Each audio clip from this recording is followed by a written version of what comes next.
Hello, everyone. Ginny here, and today's Tuesday, which means it's time for Takeaway Tuesday. So first of all, Shana Tova to all of my Jewish and Christian friends, since this is the week of the Jewish New Year.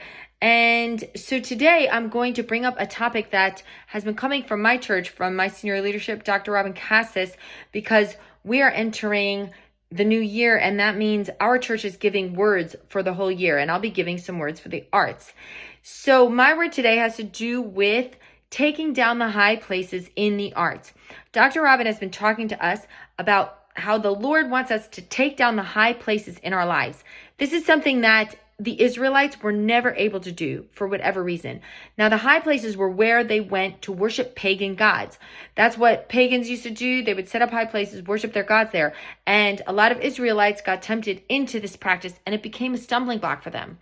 However, we still have high places today, places in our hearts where we just accept certain, whether it's pagan practices or just even things that are still idols in our heart. And it's like those things you just sort of get used to, so we don't do anything about them.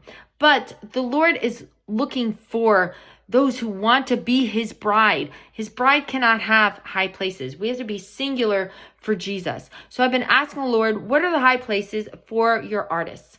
And one thing the Lord has been showing me is when we make our goal to be a career artist, then we're really just going from project to project to project, instead of going back to the Lord and saying, well, hold on, how do you want to tell your story through me and through my gifts?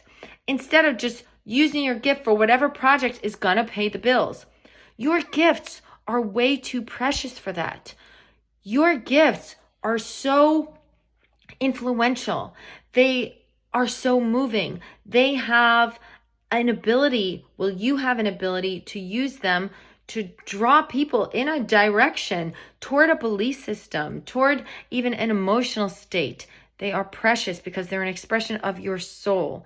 And your soul should always be an expression of God, of who he is, and of his love for other people. So if we're thinking in terms of, well, where is the next door going to open that's going to give me the best opportunities, that's going to give me the paycheck, then we're not going back to our why, our whole reason for wanting to be an artist in the first place, which should be because we love God so much, we just want to express him.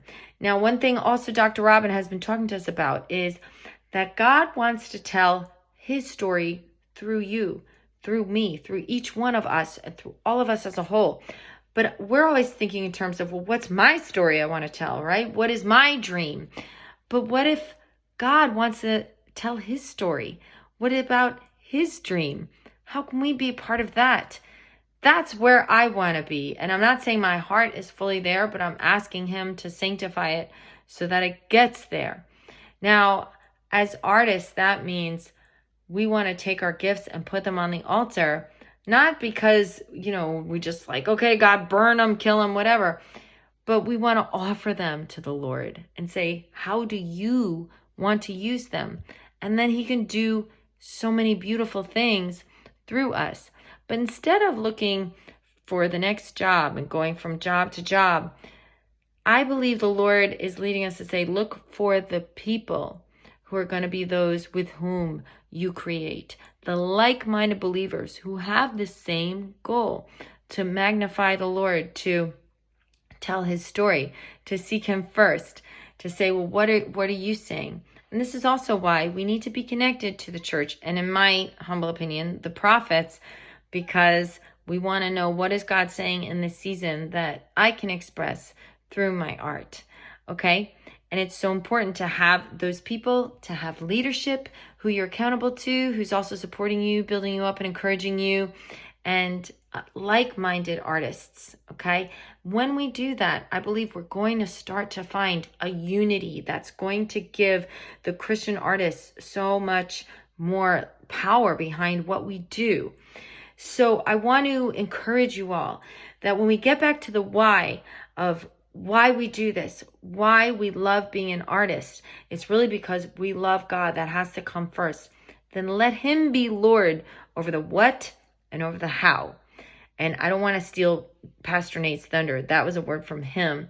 He said, if you want God to be Lord over your life, you have to give him not just the what, but the how, the when, the why, the who, the where, all of it.